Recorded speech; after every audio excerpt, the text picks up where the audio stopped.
2553 மருத்துவ பணியிடங்களுக்கு ஜனவரியில் தேர்வு. அமைச்சர் மா. சுப்பிரமணியன் அறிவிப்பு.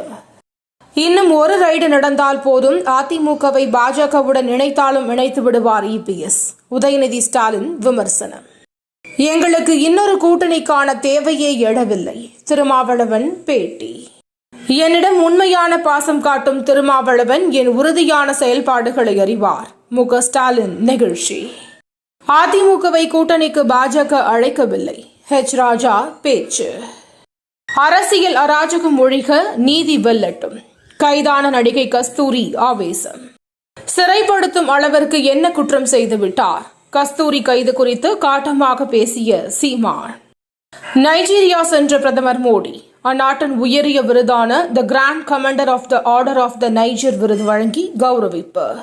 கர்நாடகாவில் சோகம். நீச்சல் குளத்தில் மூழ்கி 3 இளம் பெண்கள் உயிரிழப்பு. மணிப்பூர் வன்முறை. உள்துறை அமைச்சர் அமித் ஷா ஆலோசனை. 4 நாட்கள் அரசுமுறை பயணம். 27ஆம் தேதி தமிழகம் வருகிறார் குடியரசுத் தலைவர் திரௌபதி முர்மு. உக்ரைன் மீது 120 ஏவுகணைகள், 90 ட்ரோன்களை ஏவி ரஷ்யா தாக்குதல். 2 பேர் பலி.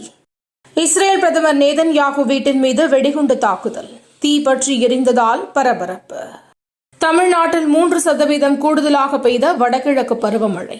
வானிலை மையம் தகவல். நாகை, திருவாரூர் உள்ளிட்ட மாவட்டங்களில் இன்று மழைக்கு வாய்ப்பு. வானிலை மையம் கணிப்பு. தினம் தினம் நடக்கும் முக்கிய நிகழ்வுகளை சுருக்கமாகவும் தெளிவாகவும் தலைப்புச் செய்திகள் வழியே அறிந்து கொள்ள QLN நியூஸ் சேனலை சப்ஸ்கிரைப் செய்யவும்.